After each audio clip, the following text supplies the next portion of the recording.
toutes et tous les bienvenus pour ce temps de culte. Il y a, comme d'habitude, beaucoup de joie de tous se retrouver. Je suis content de tous vous retrouver aussi après mon temps de vacances. Je vous invite à rentrer dans ce temps de culte par la prière. Seigneur, merci. Merci parce que tu es présent parmi nous à chaque instant et que tu nous précèdes chacun et chacune dans ce temps de culte. C'est toi qui nous donnes cette invitation de venir et on est là. Donc, Seigneur, que tu puisses simplement venir te révéler à chacun et chacune d'entre nous dans ce culte, que tu puisses nous confier par les chants, par la prière, par l'écoute de ta parole, nous confier une ou deux paroles qui pourraient nous accompagner dans la suite de cette journée, dans la suite de cette semaine qui va s'ouvrir aussi. Merci Seigneur parce que, oui, tu es là avec nous à chaque instant et que vraiment nos cœurs puissent être prêts à te rendre gloire ce matin. Dans le nom de Jésus. Amen. Aujourd'hui, vous allez beaucoup m'entendre parce que je fais à la fois la présidence et la prédication, donc je vous préviens. Et en plus, je chante. Donc voilà, vous allez beaucoup m'entendre. Désolé, mais voilà, j'ai été absent les 2 derniers dimanches, donc il faut bien marquer le fait que je revienne. En tout cas, en préparant ce culte ce matin, j'ai eu à cœur le thème de la louange. Alors, on parle souvent de louange, on vit des temps de louange, on vit des cultes de louange parfois. Et là, ce n'était pas l'idée que j'avais. Je n'avais pas envie de dire on fait un culte de louange et où il n'y a pas de prédication. Mais souvent, on associe la louange au chant, à la musique. Mais la question que je me suis posée, c'est au fond, et que j'aimerais qu'on se pose ce matin, qu'est-ce que c'est la louange ? À qui est-ce qu'on l'adresse ? Bon, ça, c'est peut-être la réponse la plus évidente. Et comment est-ce que je peux l'exprimer jour après jour ? Donc ce matin, je vous propose un petit voyage au cœur de la louange à travers les lectures bibliques, les chants, les prières, peut-être aussi les temps de silence et aussi la méditation de la parole. En tout cas, le Larousse définit la louange comme la parole par laquelle on fait l'éloge de quelqu'un. Elle s'adresse toujours à quelqu'un, la louange. Et la louange, c'est donc avant tout une déclaration qu'on peut avoir, une proclamation pour une personne, dans notre cas, Dieu, le Dieu trinitaire, Père, Fils et Saint-Esprit. Et c'est pourquoi je vous invite à prendre ce premier chant qui nous invite ensemble à offrir au Seigneur notre reconnaissance, à le louer parce que son amour dure à jamais. Sentez-vous libre de vous rester assis, de vous lever pendant ces temps de chant.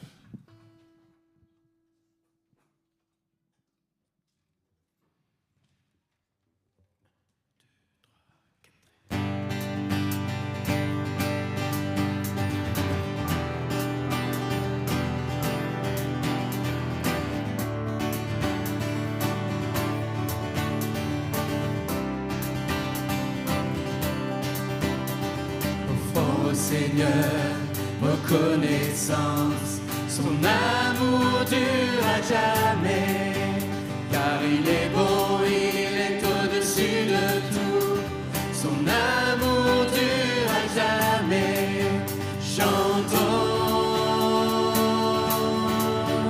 louons, d'une main puissante et d'un bras tendu, son amour dure à jamais.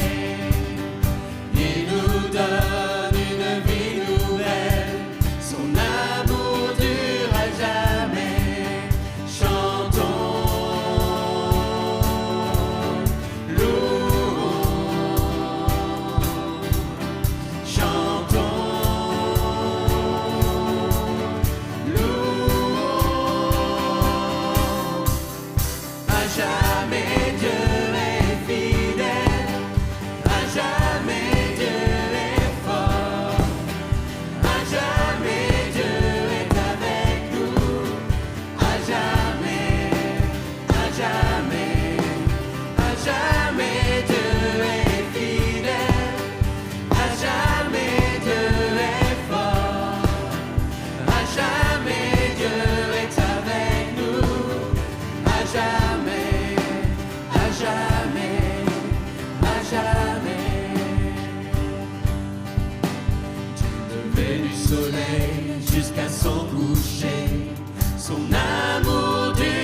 jamais.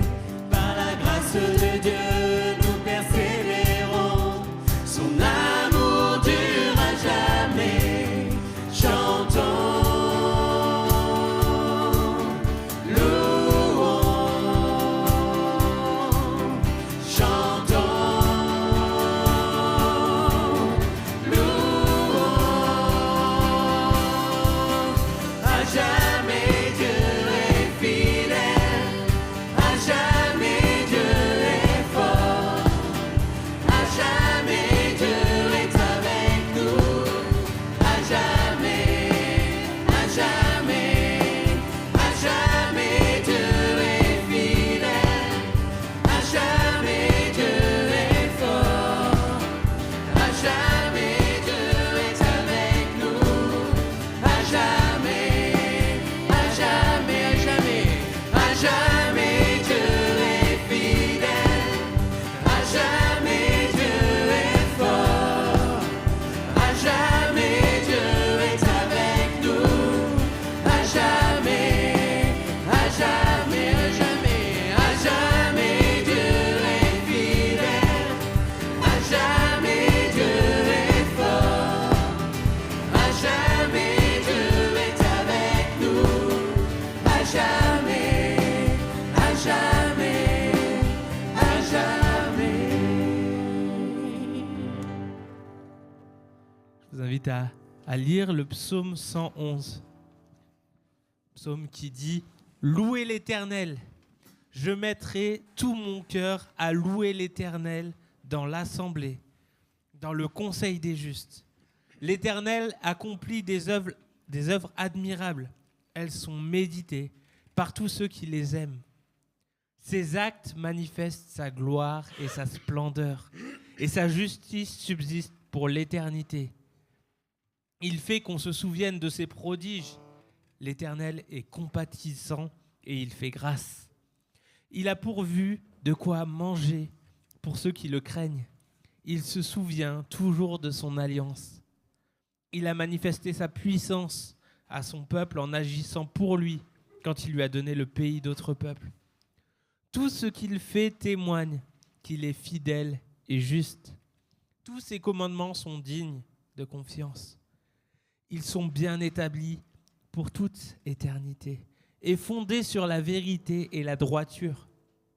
Il a accordé la délivrance à son peuple et il a conclu avec lui une alliance éternelle.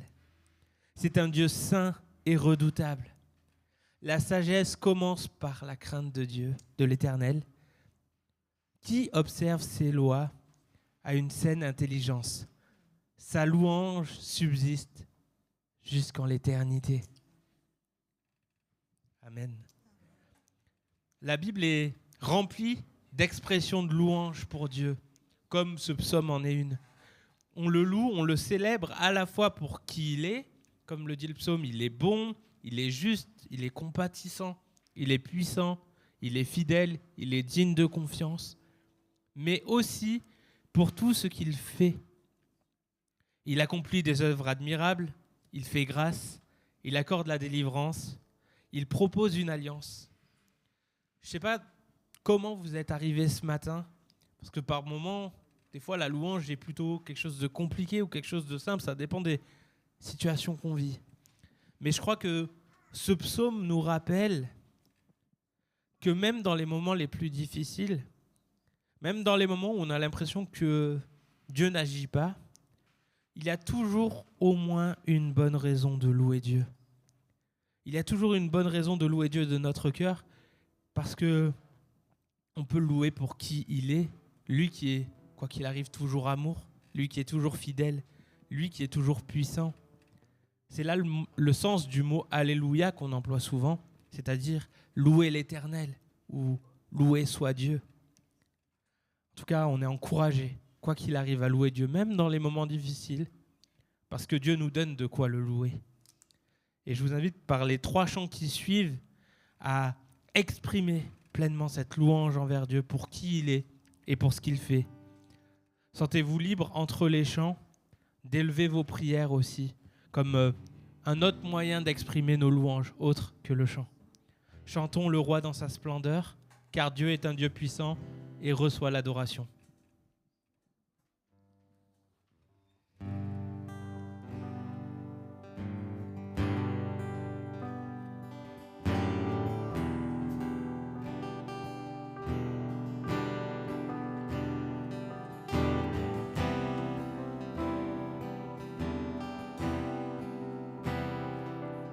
Le roi dans sa splendeur,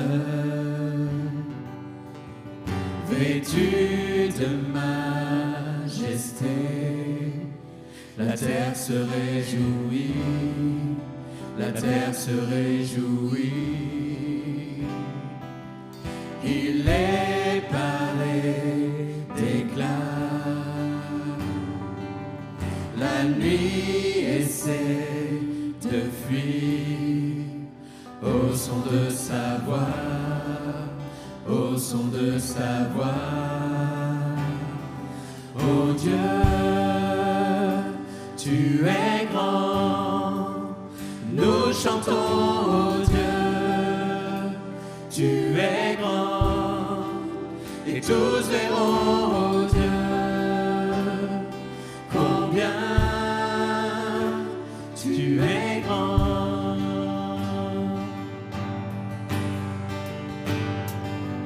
Car d'âge en âge il règne, les temps sont dans sa main. Commencement et fin, commencement et fin. Le Père, le Fils, l'Esprit, Trinité divine, le lion et l'agneau, le lion et l'agneau.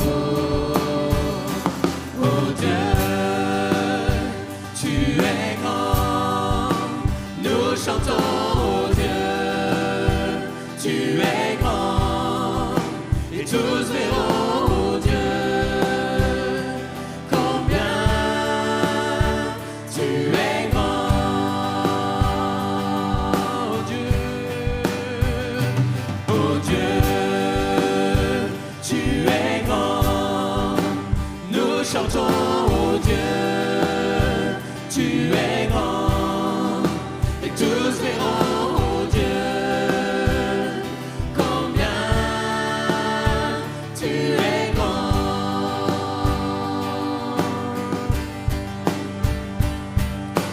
Le plus grand des noms, digne de louange, mon cœur s'écrie, oh Dieu, tu es grand.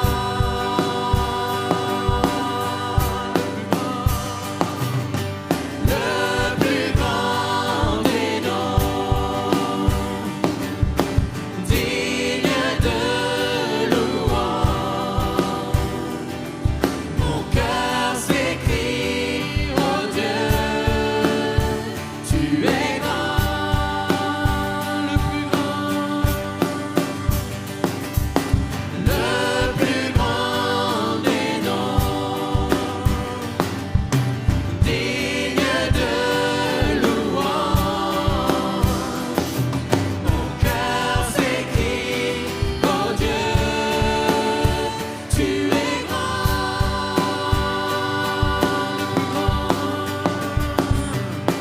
le plus grand des noms, digne de louange, mon cœur s'écrie, oh Dieu, tu es grand, oh Dieu, oh Dieu, tu es grand, nous chantons, oh Dieu, tu es grand, et tous verront, oh Dieu, combien tu es grand.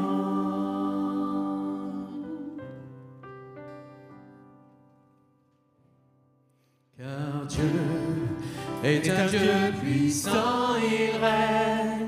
de son saint lieu avec sagesse, amour. Oui, Dieu est un Dieu puissant, car Dieu est un Dieu puissant, il règne de son saint lieu avec sagesse, amour. Oui, Dieu est un Dieu puissant, car Dieu est un Dieu puissant, il règne de son saint lieu avec sagesse, amour. Oui, Dieu est un Dieu puissant, car Dieu est un Dieu puissant, il règne de son saint lieu avec sagesse, amour. Oui, Dieu est un Dieu puissant, car Dieu est un Dieu puissant, il règne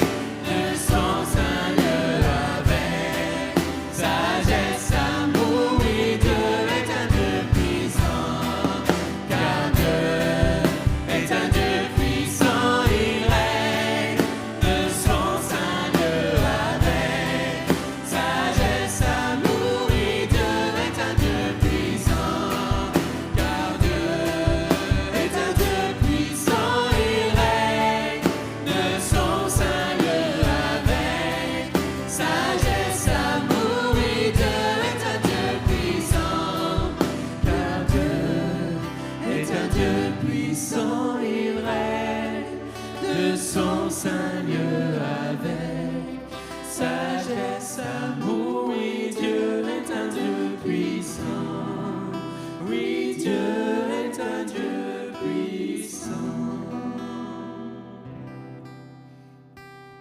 Reçois l'adoration, tu es le roi de gloire, notre victoire, digne es-tu Seigneur, Emmanuel. Reçois l'adoration, tu es le roi de gloire, notre victoire, digne es-tu Seigneur, Emmanuel. Dieu de lumière élevé dans les cieux, rempli de grâce et de paix, environné de louanges et de feu, gardien de l'éternité. Pourquoi quitter ce palais de bonheur pour un sentier de misère? Par quel amour les chemins de ton cœur ont su trouver nos prières. Reçois l'adoration, tu es le roi de gloire, notre victoire, digne es-tu Seigneur, Emmanuel. Reçois l'adoration,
Sentez-vous libre d'élever votre adoration vers notre Dieu.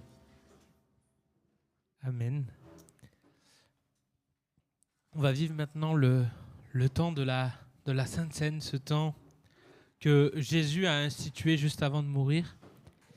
Et pour l'introduire, je vous invite à lire ce qui se passe au cours de ce dernier repas en Matthieu 26, les versets 26, j'imagine, à 29. Parce que 36 à 29, il y a un problème. Mais Matthieu 26, versets 26 à 29. Au cours du repas, Jésus prit du pain, puis, après avoir prononcé la prière de reconnaissance, il le partagea en morceaux.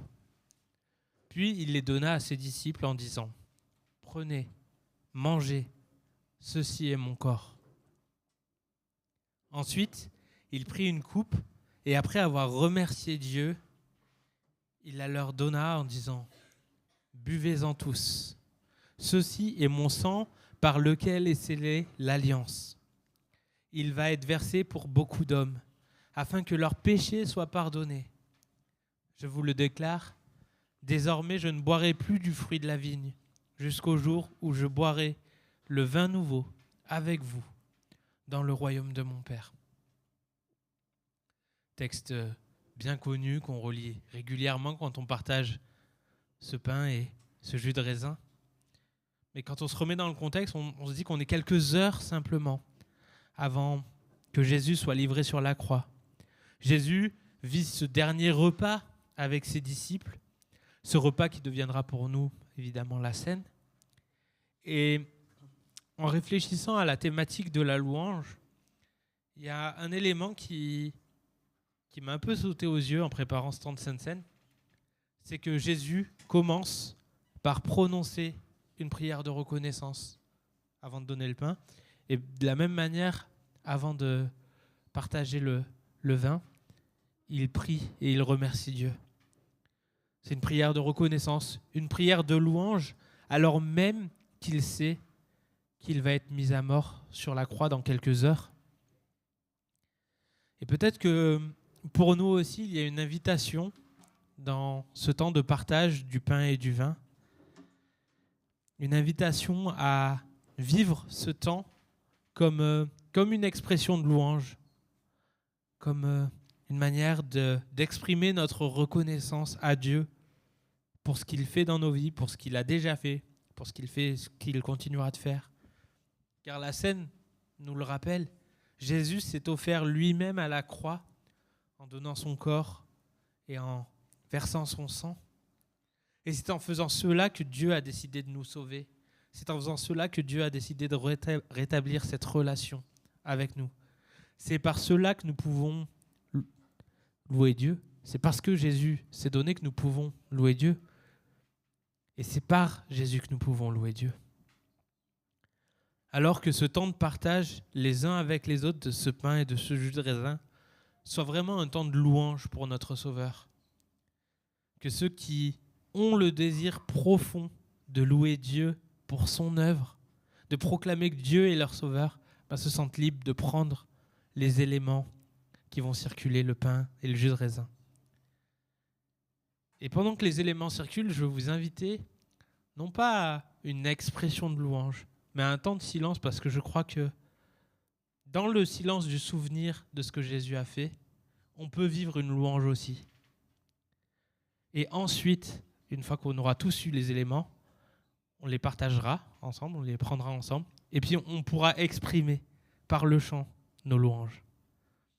Avant la distribution qu'on va faire avec David, je vous invite juste à la prière. Seigneur, merci parce que, oui, tu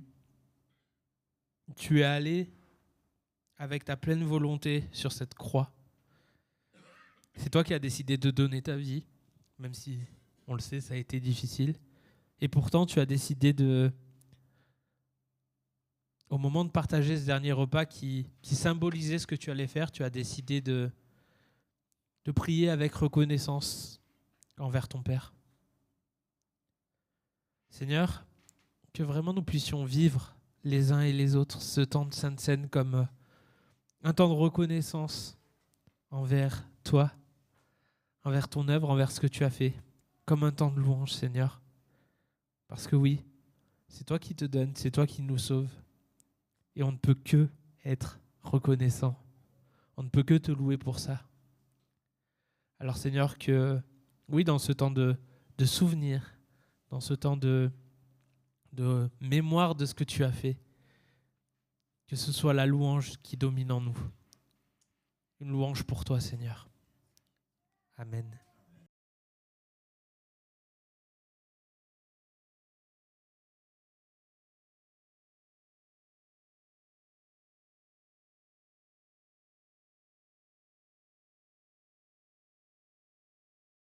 J'ai ce pain, symbole du corps donné par Jésus.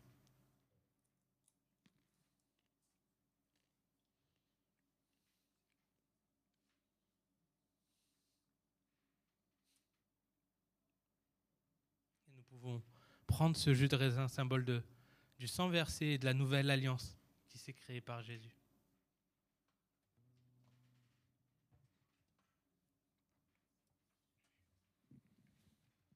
Et en réponse à cette œuvre de Jésus, je vous invite à chanter ce chant « Ô Jésus, mon Sauveur ». Jour après jour, je te louerai, car ton amour est merveilleux.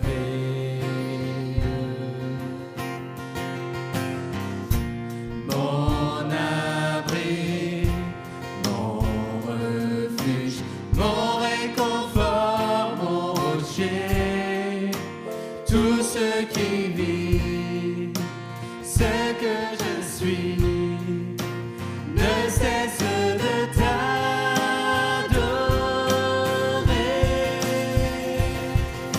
Chante au Seigneur, crie de joie, terre entière. À Dieu la gloire, la puissance et l'honneur.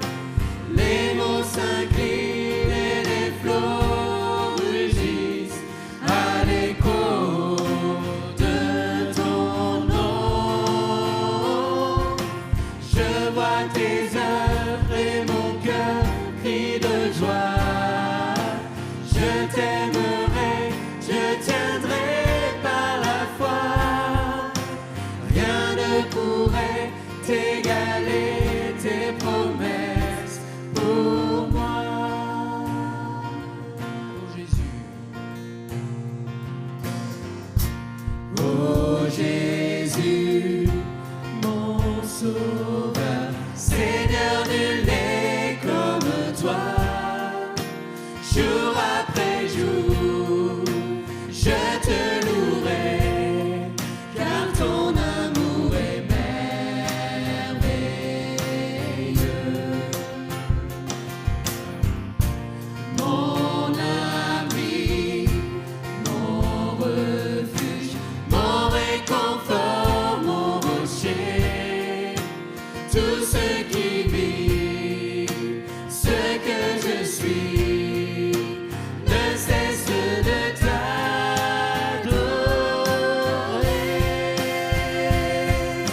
Chante au Seigneur, crie de joie, terre entière. À Dieu la gloire, la puissance et l'honneur. Les monts s'inclinent et les flots rugissent à l'écho de ton nom. Je vois tes œuvres et mon cœur crie de joie. Je t'aimerai, je tiendrai par la foi. Rien ne pourrait t'égaler, tes promesses. Rien ne pourrait t'égaler, tes promesses. Rien ne pourrait égaler tes promesses pour moi.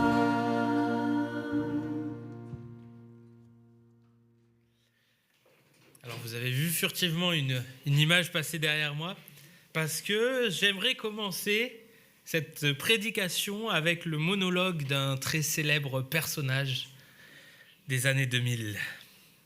Ce personnage disait « Vous savez, je ne crois pas qu'il y ait de bonnes ou de mauvaises situations. Si je devais résumer ma vie aujourd'hui avec vous, je dirais que c'est d'abord des rencontres, des gens qui m'ont tendu la main, peut-être à un moment où je ne pouvais pas, où j'étais seul chez moi. » Et c'est assez curieux de se dire que les hasards, les rencontres forgent une destinée. Parce que quand on a le goût de la chose, quand on a le goût de la chose bien faite, le beau geste, parfois on ne trouve pas l'interlocuteur en face, je dirais, le miroir qui vous aide à avancer.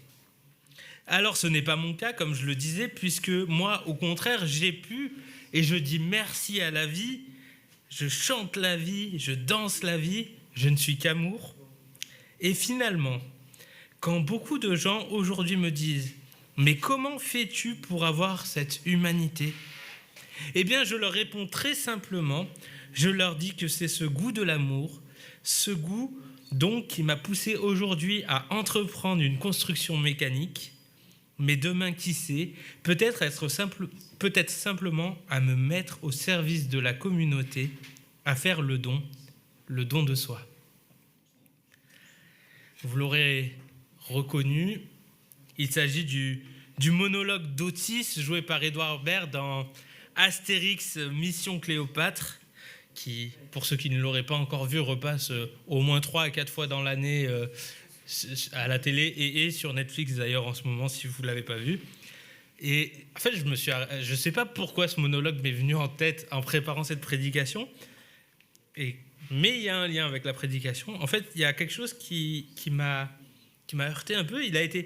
C'était assez intéressant de noter que le personnage d'Otis, donc ce personnage du scribe, est passé dans son monologue de la rencontre avec la main tendue par l'autre à la thématique du don de soi, du service pour la communauté. Il y a toute cette évolution dans le monologue et je crois que ce cheminement de la rencontre vers le don de soi, vient nous questionner dans notre thématique de la louange ce matin. On peut faire un lien avec la thématique de la louange. Cette dernière, comme on l'a dit, est le fait d'être reconnaissant à Dieu pour ce qu'il fait, pour ce qu'il est, notamment avec son œuvre de Jésus, où il nous rejoint sur notre chemin. Mais au fond, n'y a-t-il pas plus dans la louange ? La louange englobe-t-elle aussi la dimension du don ?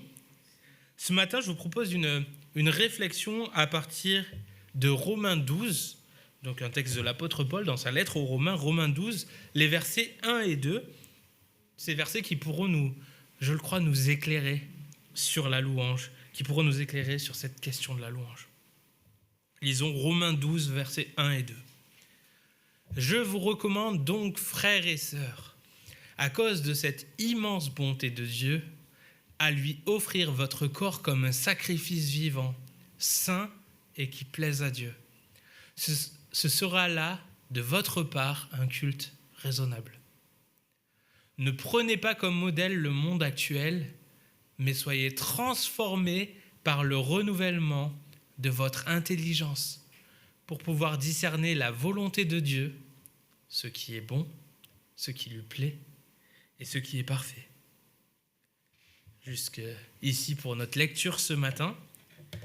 Voilà 2 versets, peut-être d'une rare densité dans la Bible. Il y aurait énormément de choses à dire sur ces 2 versets. L'épître aux Romains est déjà très dense, mais ces 2 versets en particulier le sont d'autant plus.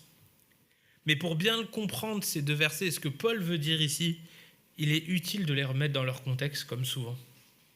Donc, on a Paul qui écrit cette lettre aux Romains, et il vient de passer les 11 premiers chapitres de la lettre à expliquer à l'Église de Rome l'œuvre de Dieu, sa grâce offerte pour chacun de nous en Jésus-Christ, ce que nous venons d'ailleurs de célébrer en partageant la scène.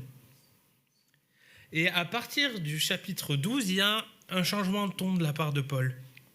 Paul va parler à ce moment-là des conséquences pratiques de son enseignement, des 11 chapitres qui précèdent. Il va dire, voilà, je vous ai expliqué la grâce de Dieu, voilà ce que vous devez en faire maintenant. Et Et je crois qu'il est bon de se rappeler quelque chose là, dès maintenant, c'est que la théologie, la réflexion sur Dieu, sans la réflexion sur son œuvre, sans la pratique, est bien vaine. S'il n'y a que de la théologie, si on fait que de se creuser le cerveau et qu'on ne met pas en action ce qui est derrière, ça ne sert pas à grand-chose. Mais de la même manière, si on agit juste sans réfléchir à l'œuvre de Dieu, sans avoir la connaissance de Dieu, on aurait un fort risque de ne pas aller au bon endroit. Ça risquerait bien de nous mener sur de mauvaises voies. C'est déjà là le premier rappel. La théologie sans la pratique, ça ne sert à rien. Comme la pratique sans la théologie ne sert à rien. Et j'aimerais dire quelque chose qu'on a partagé rapidement avec Stéphanie jeudi durant l'Église qui prie, mais on est tous théologiens parce qu'on réfléchit tous d'une manière ou d'une autre à Dieu, dans notre rapport à Dieu. On a toujours une réflexion qui est là.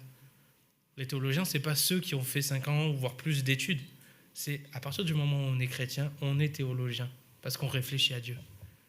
Mais on a besoin que cette réflexion nous amène à de la pratique. Notre passage commence par une exhortation, par un encouragement donné par Paul. Je vous recommande donc, c'est une recommandation qui est là, Paul invite ses lecteurs à l'action, au mouvement, en se basant justement sur tout ce qui précède, tout ce qu'il a expliqué. Autrement dit, c'est parce que Dieu a agi dans son immense bonté que nous pouvons lui amener notre réponse à notre tour. C'est d'abord Dieu qui agit et nous qui apportons notre réponse à sa bonté. Une bonté tellement grande que le terme grec dans le texte est employé au pluriel. C'est même les bontés de Dieu. C'est une réponse aux bontés de Dieu. C'est parce que Dieu a décidé de s'offrir en Jésus-Christ à la croix pour nous sauver. C'est parce que cette grâce offerte nous permet par la foi de recevoir l'assurance du salut, qui est un des thèmes qui précèdent. C'est parce que tout cela, parce que Dieu a agi, que nous pouvons, et même peut-être même je dirais, nous devons à notre tour lui amener notre réponse, répondre à sa grâce.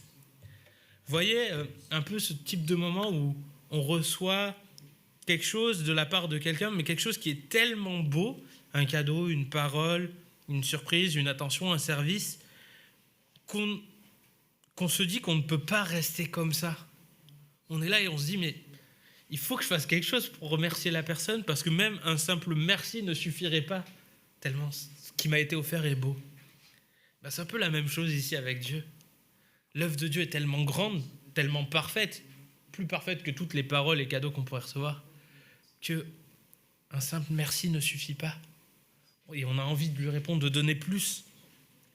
Mais alors, compte tenu de l'ensemble des actes de bonté, la question c'est que devons-nous faire ? Qu'est-ce que nous sommes appelés à vivre, même au-delà de faire ? Et je crois que la réponse de Paul a de quoi faire réagir. Si on prend le texte littéralement, ça a de quoi te faire réagir. Offrir son corps comme un sacrifice vivant, saint et qui plaise à Dieu. Alors, je ne sais pas comment vous prenez cette phrase. C'est peut-être une phrase que vous avez l'habitude d'entendre parce qu'on l'utilise facilement dans le milieu chrétien, dans le monde chrétien. Mais quand on y réfléchit 2 secondes, on peut se dire mais Paul, ta phrase là, elle est vraiment religieuse. Elle est même très choquante, voire même dépassée, archaïque. C'est quelque chose, un sacrifice, ça remonte à l'ancien temps, quoi. C'est pas pour nous. Mais en fait, pourquoi Paul parle de sacrifice ?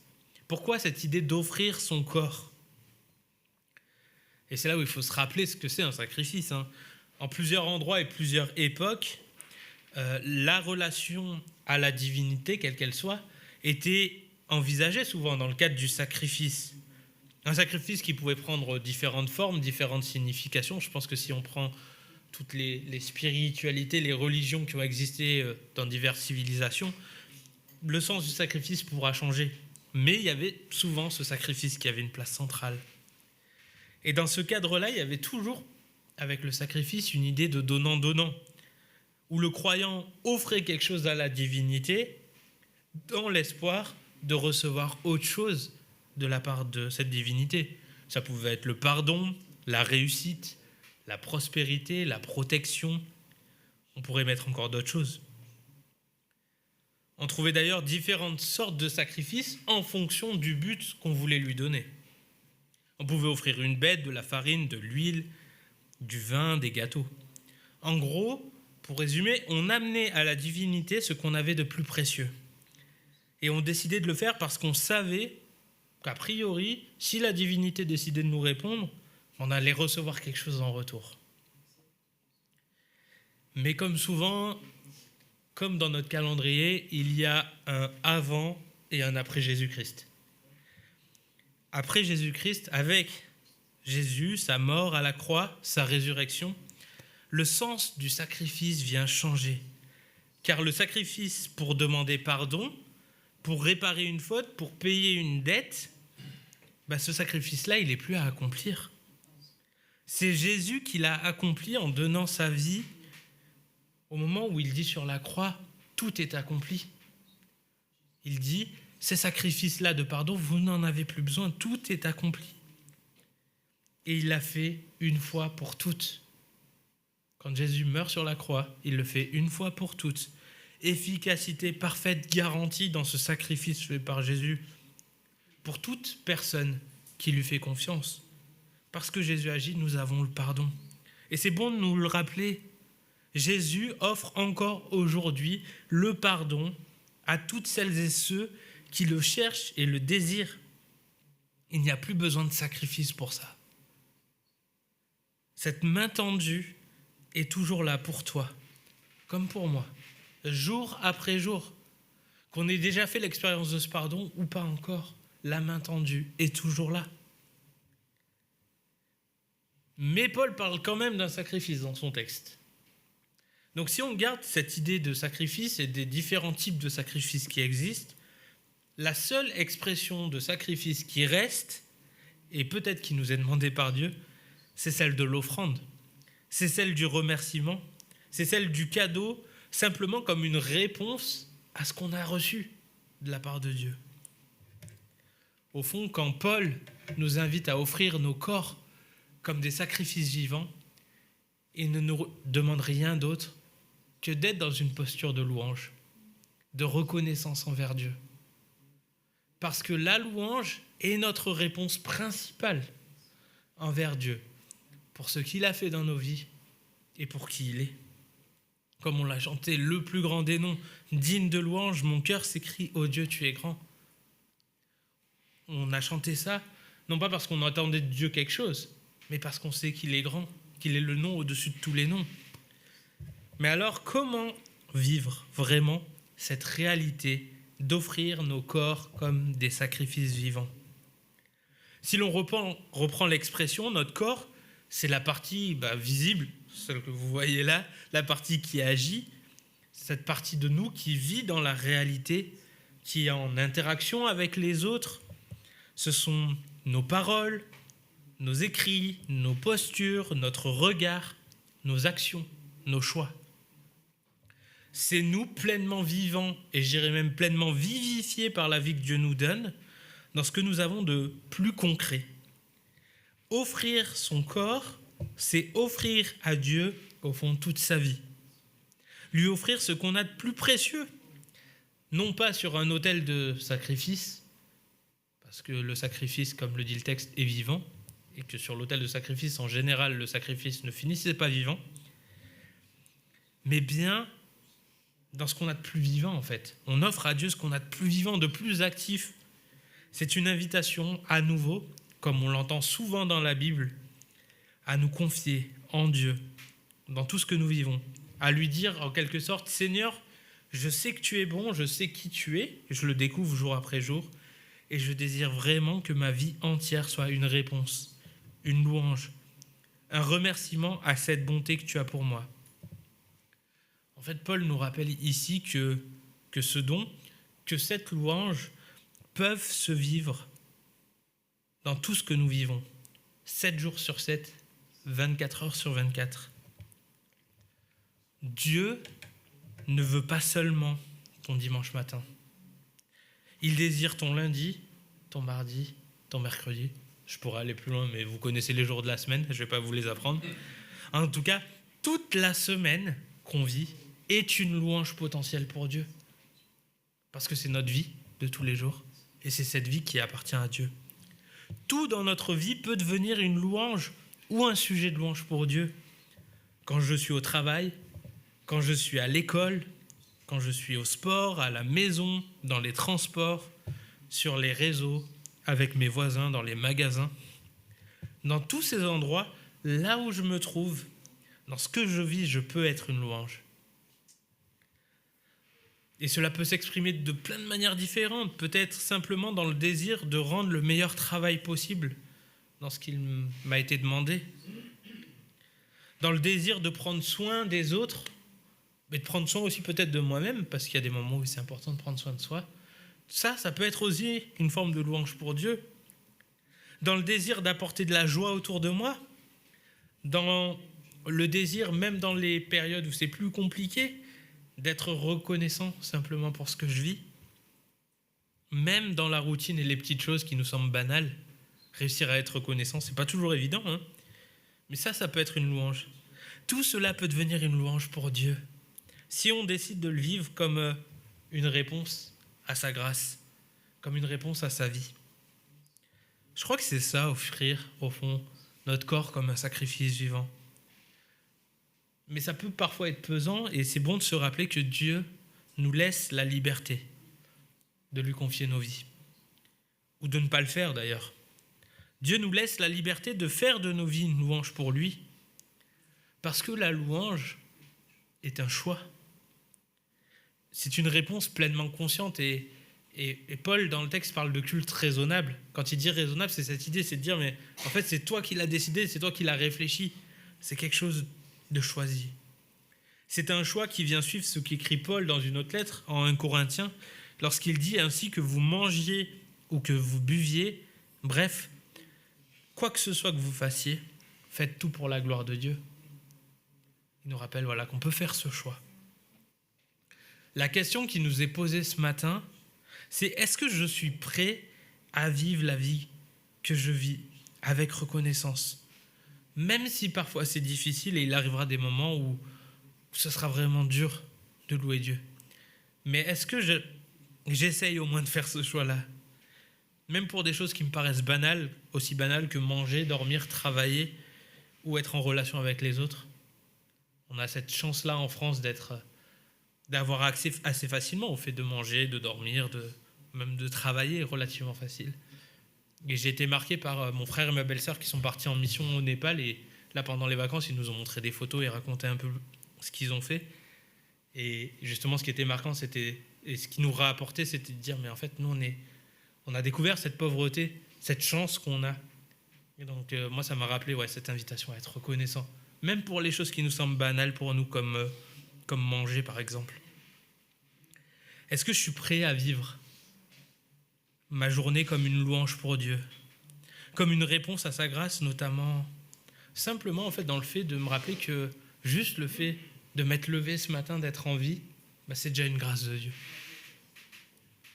Je crois que ce choix de vivre nos vies comme une louange, ce choix de la reconnaissance, ce choix de confier nos vies à Dieu, ne sera pas sans effet sur nos vies. Ça viendra nous transformer à l'image de Jésus, pour que nos vies soient toujours plus remplies de sa bonté, de son amour, de sa patience, de sa reconnaissance, de sa justice, de sa bienveillance. On pourrait reprendre tout le fruit de l'esprit là aussi.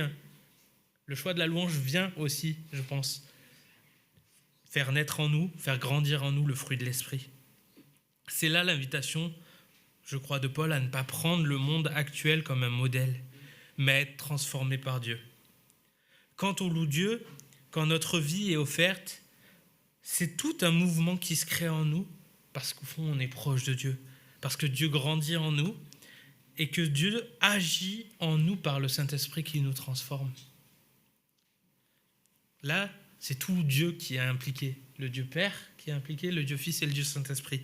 Dieu agit en nous pleinement. J'aimerais vous dire qu'on restera bien évidemment les personnes que l'on est dans nos identités profondes. On arrivera à se reconnaître. Je resterai Joachim avec mon histoire, mon vécu, mon caractère, mes émotions. Mais la louange que je peux décider d'offrir à Dieu va changer quelque chose dans l'orientation de ma vie. Tel un peu une chenille qui devient un papillon. Le papillon garde son identité de base de chenille, mais il évolue, il grandit. Peut-être que je vais être plus reconnaissant, peut-être que je vais être plus joyeux, plus à l'écoute des uns des autres, plus confiant dans l'avenir parce que je sais que mon Dieu est fidèle et qu'il est au contrôle de ce que je vis. Peut-être plus bienveillant aussi dans mon regard que j'aurai sur les uns et les autres. Des personnes qui auraient peut-être pu me déranger par le passé, je les verrai peut-être un peu plus avec les yeux que Dieu a pour ces personnes. Peut-être que je serai aussi moins au contrôle, parce qu'on a quand même cette tendance, moi le premier, à être vachement au contrôle de tout ce qui se passe. Mais être dans la louange, c'est aussi lâcher prise, laisser Dieu agir. Parce que, comme la Bible nous le rappelle, il sait ce qui est de meilleur pour chacun d'entre nous. Au fond, dit autrement, la profondeur de ma transformation intérieure, ce choix de laisser Dieu agir en moi, c'est là aussi une réelle expression de ma louange et de ma reconnaissance. Laisser agir Dieu, c'est une manière de le louer. Mais il faut bien se le rappeler, cette transformation, ce choix, ce lâcher-prise, c'est pas quelque chose d'évident à vivre. Et on se le rappelle, on est tous en chemin.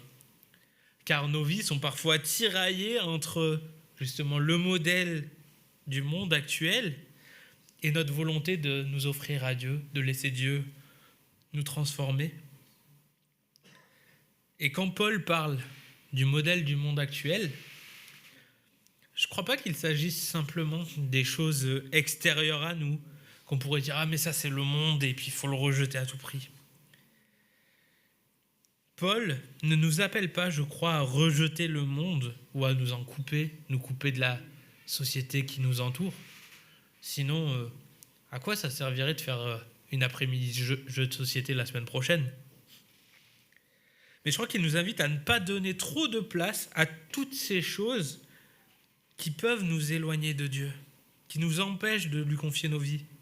Je crois que c'est ça, les choses de ne pas prendre le monde comme modèle, c'est justement faire attention à ces choses qui nous empêchent de confier nos vies à Dieu.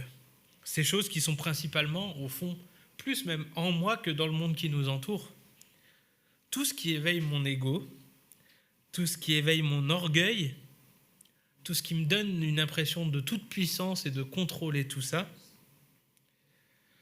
toutes ces choses qui m'amènent à me centrer sur moi-même plutôt que sur Jésus et à ne pas laisser la place à Dieu, à ne pas faire au fond de mon corps un sacrifice vivant, toutes ces choses que certains pères de l'Église des premiers siècles ont appelées des maladies spirituelles. Et j'aime bien cette image du fait d'être malade spirituellement. C'est cette idée que, en fait, nous avons besoin que Dieu amène sa guérison là-dessus, sur notre ego, notre orgueil, notre sentiment de toute puissance. Et la bonne nouvelle, c'est qu'il le fait. Il nous permet d'avancer petit à petit, de grandir en lui petit à petit, d'être guéri petit à petit de ces maladies spirituelles. Mais je crois qu'il attend aussi, pour agir de temps en temps, il attend aussi notre oui Seigneur, viens agir.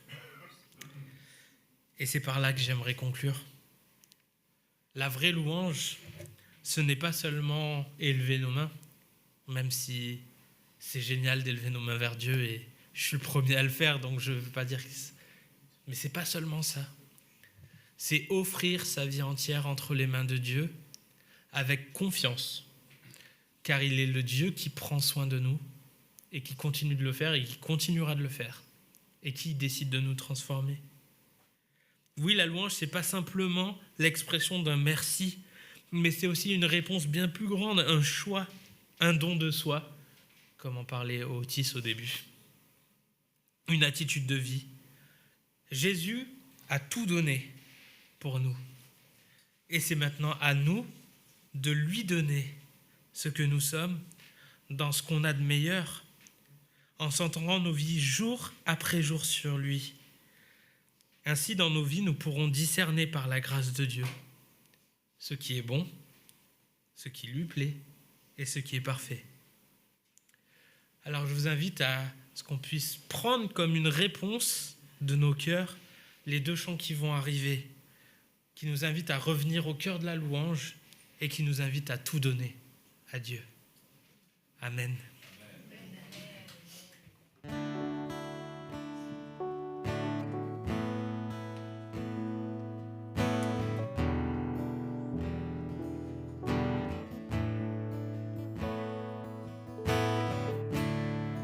Le chant terminé, le rideau retombe, je viens simplement porter mon offrande, car j'ai le désir de réjouir ton cœur. J'apporte plus qu'un beau chant, chanter ne suffit pas pour répondre à ton appel. Les apparences sont trompeuses, tu vois bien au-delà. Oh Dieu, tu sondes mon cœur. Je reviens au cœur de la louange, tout est centré sur toi. Centré sur toi, Jésus. Oui, je renonce à tous mes faux semblants pour tout centrer sur toi. Centré sur toi, Jésus.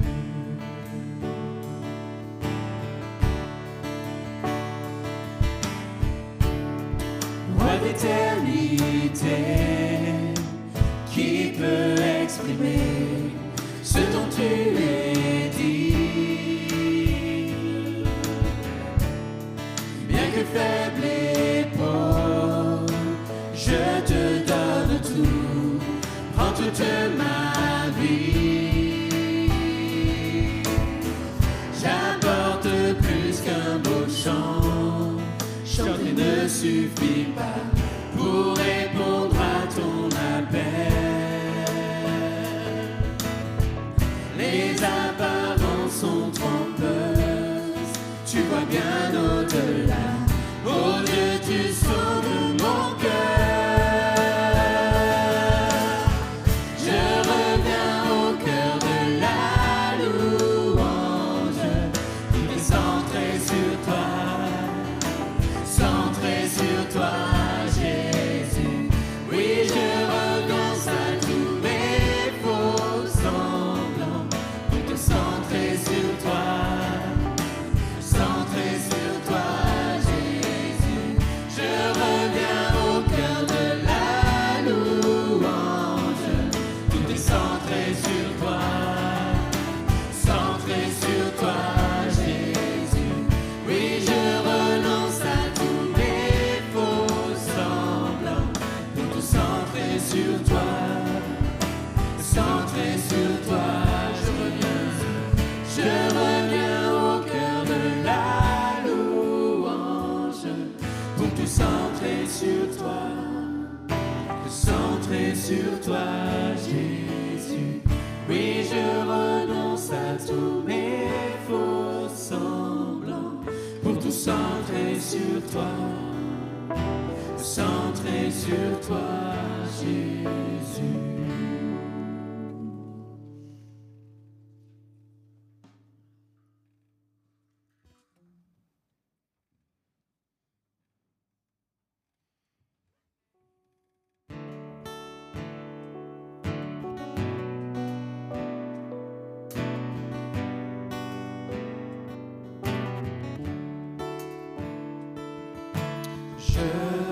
Je te donne mon cœur, il ne m'appartient plus. Ce que j'ai de meilleur, tout est pour toi, Jésus. Un parfum de valeur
je te donne tout.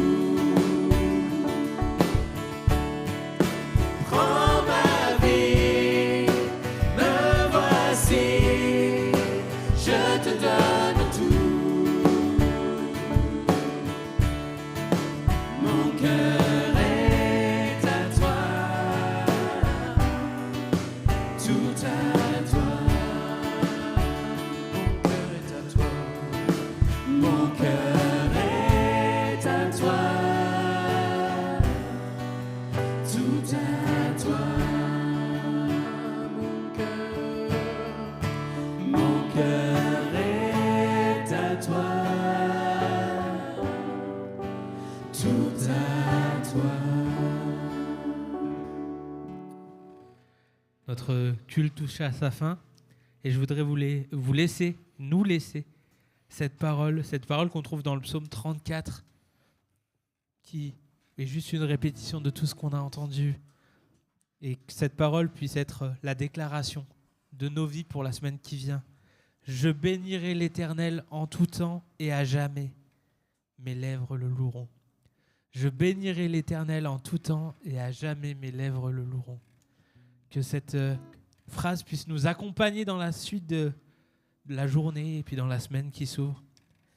Et on va terminer par ce dernier chant qui nous invite à bénir Dieu. Et j'aime bien ce chant parce que il prend un peu toutes les étapes de nos vies et il nous montre qu'à chaque moment de nos vies, on a des milliers de raisons de louer Dieu.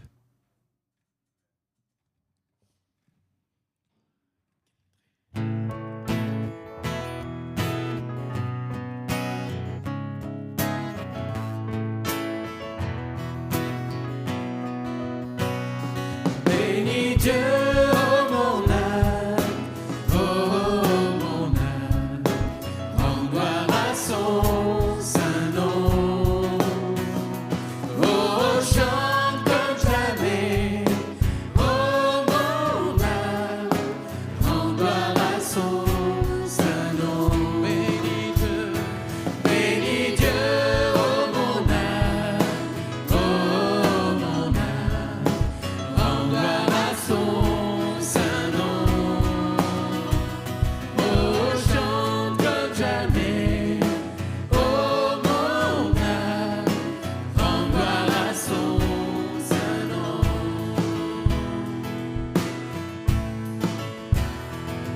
Voici l'aurore, l'aube d'un nouveau jour. Pour toi un chant doit s'élever devant ce qui m'attend et ce qui pourrait arriver. Qu'à la fin du jour je te chante encore. Bénis Dieu, oh mon âme, rends gloire à son saint nom. Oh, chante comme jamais, oh mon âme, rends gloire à son saint nom.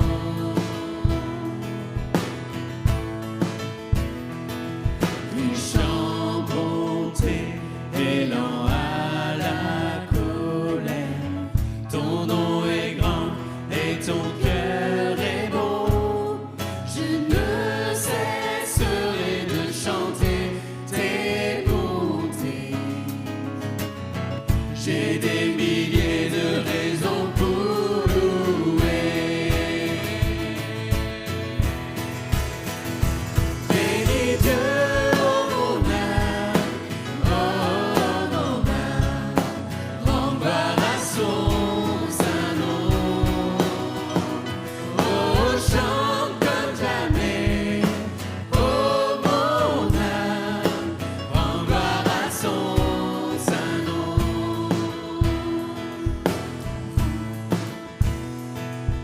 Un jour viendra, je n'aurai plus de force. Mon heure venue, la fin sera.